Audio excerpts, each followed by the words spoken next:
Thank you, Rob. Time now 6:31 this morning. People in one Alabama community are relieved after the search for an escaped murderer is finally over. Authorities arrested that man, Daniel Minor, last night. The picture you see right there was taken just seconds after his arrest. Minor escaped a work release center Saturday before authorities found him at a home in Falkville.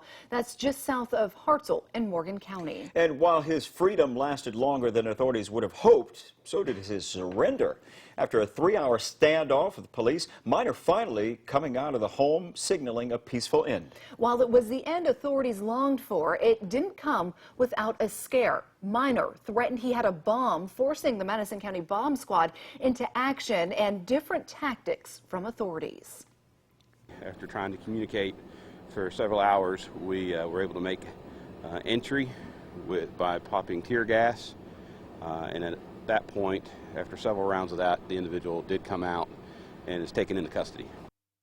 Medics were on scene and evaluated Minor after he was captured. And many questions, though, still remain this morning, including why Daniel Minor was even at a work release center without having a job assignment. Yeah, Wait 31's Rodney Ross is live outside Morgan County Sheriff's Office. Now, Rodney, we do understand that Minor wasn't even eligible for that job assignment, right?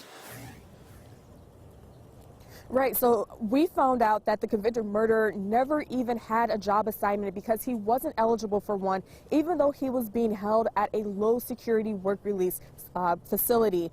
Daniel Minor, he was serving a life sentence for a 1993 murder in Marshall County.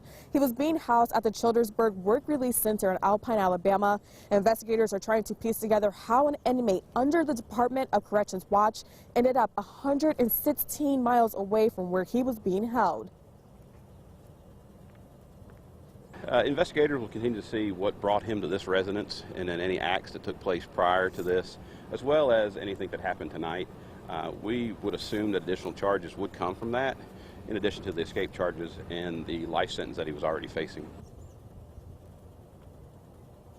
We have requested documents on Minor's past criminal history from the Department of Corrections. We are still waiting to receive them. We have also are working to learn exactly what the Department of Corrections plans to do to prevent things like this from happening again in the future. We are still waiting to hear back from them. And once we do, we'll pass that information along to you. Reporting live in Morgan County, Rodney Ross, Wait 31 News.